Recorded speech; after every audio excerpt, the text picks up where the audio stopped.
Boa tarde, pessoal. Então, na aula de hoje, a gente vai seguir falando sobre Boltzmann, a distribuição de Boltzmann. Eu vou dar sequência à aula, que faltou um pedacinho, então a gente vai começar provavelmente a falar sobre gases e sólidos na sequência, né? Então, vamos lá. Beleza. Primeira coisa que eu tenho que fazer é compartilhar minha tela.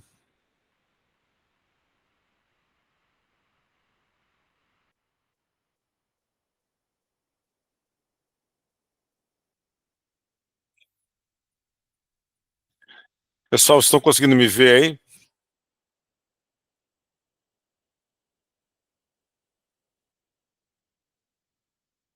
Beleza. Obrigado.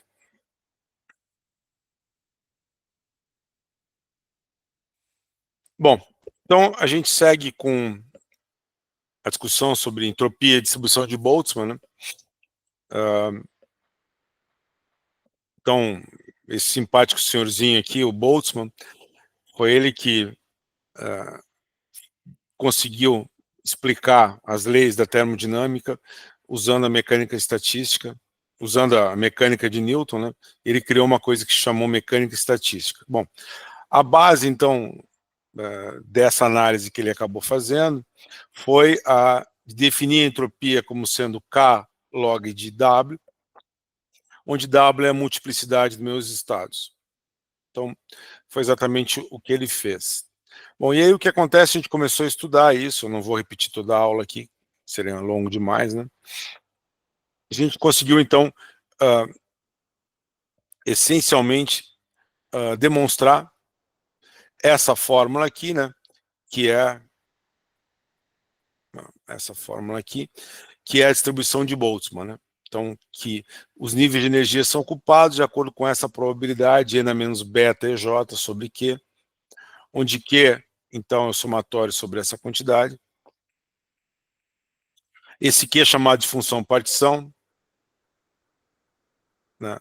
E essa função partição, então, ela vai, grosso modo, contar o número de estados que eu tenho, possíveis, acessíveis ao meu sistema. Sobrou a questão de definir esse beta aqui, esse beta é dado por 1 sobre Kt, então essa aqui é a famosa distribuição de Boltzmann. Bom, aí o que a gente fez?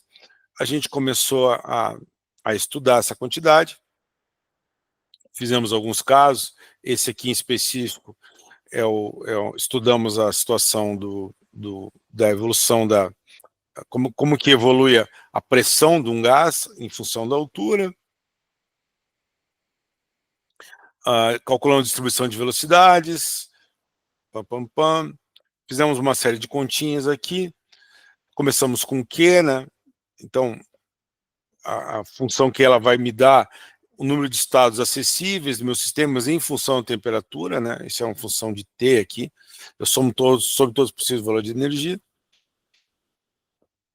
E aí, basicamente, o que essa fórmula me dá é que, quando eu baixo a temperatura, eu tendo a ocupar estados de mais baixa energia, e quando eu aumento a temperatura, eu tenho que atingir um estado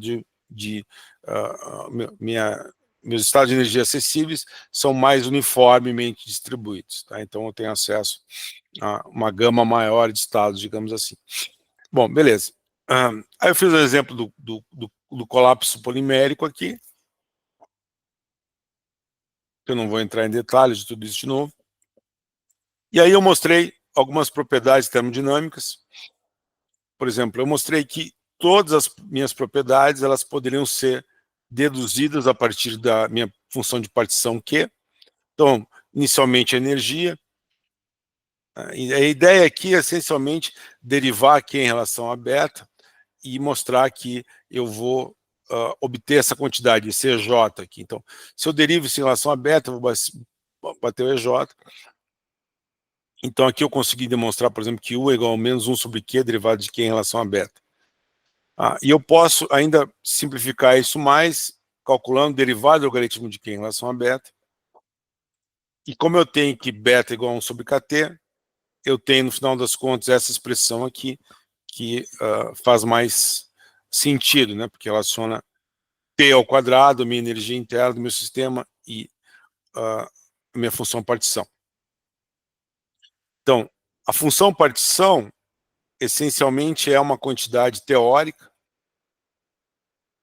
Tem um beta que deve ser um T aqui embaixo, vou corrigir isso depois. Aqui deveria ser T, viu?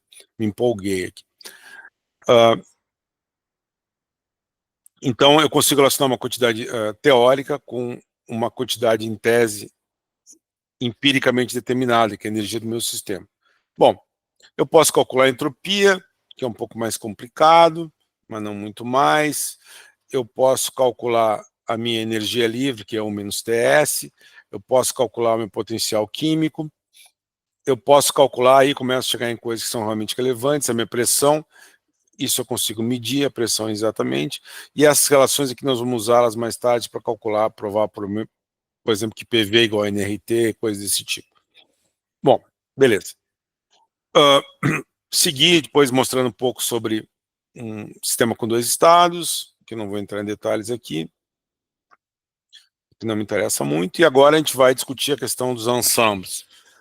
Um ensemble é essencialmente um conjunto de microestados, né, que são compatíveis com os vínculos do meu sistema. Então, o que eu tenho é que, dependendo do tipo de vínculo, eu vou determinar o tipo de ensemble que eu tenho. Então, eu tenho um ensemble que a gente trabalhou no início, que é o microcanônico. Nesse ensemble, né, ensemble vem do francês ensemble, né, que é conjunto. Tradicionalmente chama de conjuntos aqui. Sei lá por que chama de ensemble, né? Fica um pouco pedante, mas... Bom, ensemble é o que se usa. E eu tenho, então, o ensemble que a gente trabalhou, o inicial, é o microcanônico. Então, aqui eu tenho a energia, o volume e o número de partículas, os três são constantes. Esse sistema, na prática, ele não equivaleria a um sistema totalmente isolado, certo? Totalmente isolado. E o canônico é um sistema em que ele não está totalmente isolado, ele tem contato com uma parede que troca calor, né? Mas ele está em equilíbrio com o que a gente chama de banho térmico. Isso faz com que o meu sistema mantenha uma temperatura constante, que isso é implementado assumindo que a minha energia média do meu sistema é constante. Na prática, com sistemas com volume muito grande, o valor médio da energia e o valor que eu vou obter da energia na prática são basicamente iguais. Tá? Quanto maior é o meu sistema, menores são essas flutuações. É importante entender que essa energia é a energia total do sistema, tá? Não é a energia das partículas. A energia das partículas, dos elementos que compõem meu material, ela pode flutuar bastante. E aqui eu estou falando da energia do meu sistema como um todo. Então ela é basicamente constante, a menos de variações. E eu ainda tenho o último ensemble, que é o grão canônico, em que eu tenho TV em Mi constante. Tá? Esse Mi é o potencial químico. Ele vai me dar como que a minha energia, grosso modo, depende do meu número de partículas. Essencialmente é isso. Nesse caso, E e N flutuam. Bom, nosso interesse aqui, a gente vai estar muito mais focado no que chama de canônico aqui. Tá? O canônico é o ensemble que a gente mais usa, é o mais usual de todos. Eu vou comentar aqui algumas coisas, eu vou passar rapidamente aqui para o grão canônico, só para títulos de ser completo, tá? E sigo adiante. Bom, no microcanônico, o que eu tinha? Eu tinha que, a gente estava maximizando S, que sujeita a um único vínculo, tá? A gente fez essa continha aqui. No caso microcanônico, a EV são constantes, todos os microestados com a mesma energia têm igual probabilidade. A minha entropia é dada basicamente por essa quantidade, que é a multiplicidade dos meus estados. A minha temperatura é definida como S em relação a E. A minha pressão é definida como P sobre T. e o meu potencial químico é dado por menos μ sobre T, derivado de S em relação a N. Bom, no canônico, que é o que a gente acabou de estudar, T, V e N são constantes, a energia pode flutuar, e a distribuição de probabilidade é dada por essa distribuiçãozinha aqui.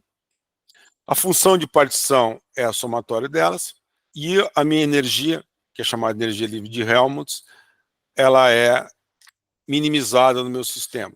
Tá? Isso tudo a gente estuda revisto em termodinâmica, onde as quantidades aparecem lá de forma mais razoável. Aqui eu estou, na verdade, mostrando que eu me remeto à termodinâmica no final do dia. Ok, bom, as propriedades termodinâmicas são derivadas todas de lá, então a minha energia é livre, minha entropia, o calor específico é uma quantidade que a gente vai trabalhar bastante, a pressão também do meu sistema, que é uma coisa mensurável, o calor específico é mensurável, a pressão é mensurável, e eu posso demonstrar, ainda que não tenha feito, que a variação da minha, a flutuação da minha energia é dada pelo calor específico. Então, o calor específico é uma medida direta de como está variando a minha energia no meu sistema, devido à temperatura. Grosso modo é isso. Bom, no grão canônico, eu tenho, então, um sistema que está em contato térmico, químico com reservatório, então, meu potencial químico, que eu não vou entrar em muita discussão aqui, para que ele serve. Tanto energia quanto número de partículas podem variar, e eu consigo demonstrar o que eu não fiz aqui, né, que meu PJ vai ser dado por essa quantidade, e agora, esse símbolozinho aqui, que eu acho que é o tal, na verdade, é o tal maiúsculo, se eu não me engano muito, ele é dado por N menos beta EJ menos mi NI, e o grão potencial, então, é dado por menos KT logaritmo desse símbolozinho tal maiúsculo aqui, que é igual a menos PV. Tá? Então, a ideia aqui é só ser completo, né? Confesso para vocês que raramente na minha vida tive a oportunidade de usar o ensemble Gran Canônico. Bom, a energia.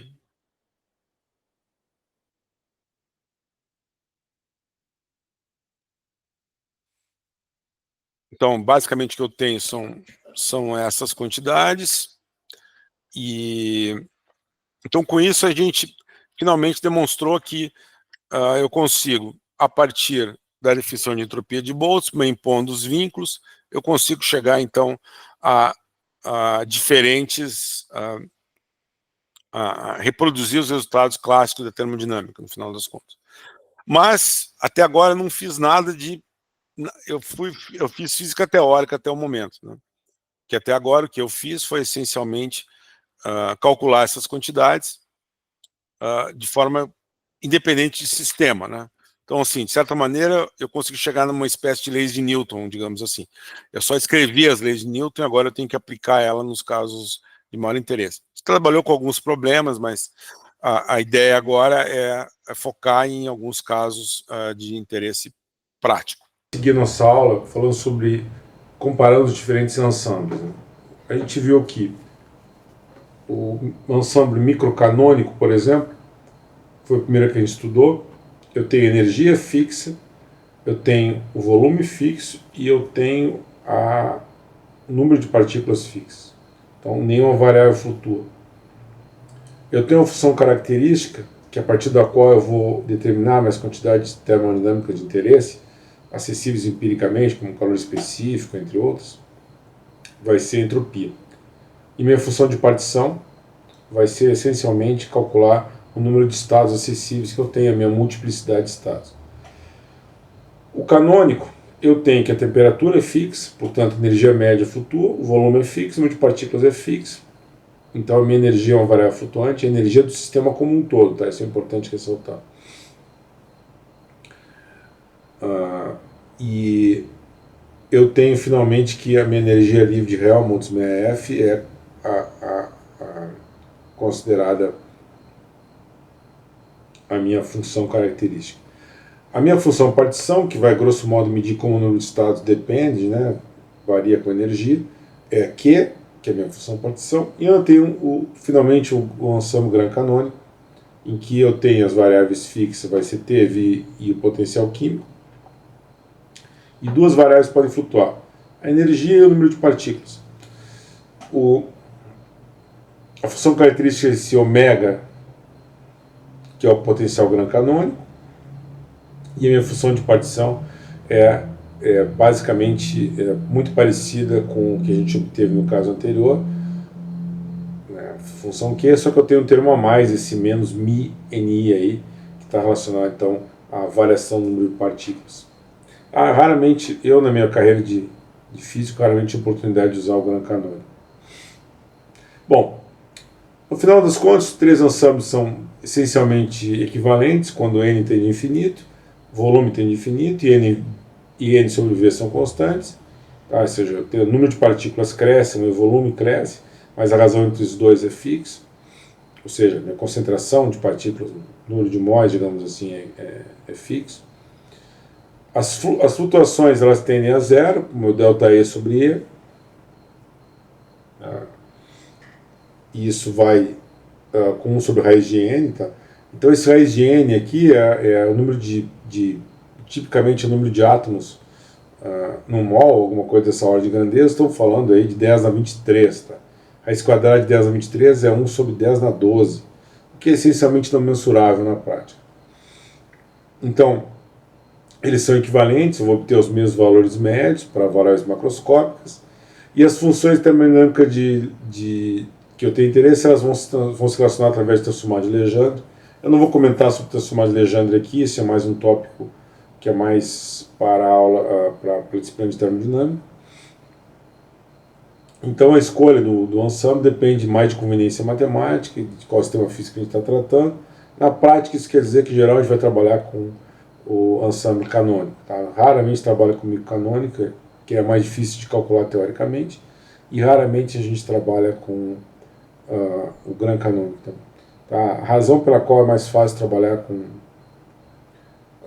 canônico é que, devido à forma da minha Q, eu consigo selecionar, tratar um número menor de casos, digamos assim. Tenho truques matemáticos que facilitam a minha vida teórica, no final das contas. Bom, e se eu tenho um sistema relativamente pequeno, né, eu posso ter diferenças físicas, né? Mas isso é só um caso muito específico, trabalhando de sistemas ditos mesoscópicos, né? Sistemas que não são nem muito grandes nem muito pequenos. Então, com isso, basicamente, a gente termina esse longo capítulo aqui e vamos seguir na próxima aula já falando sobre aplicações físicas desses conceitos.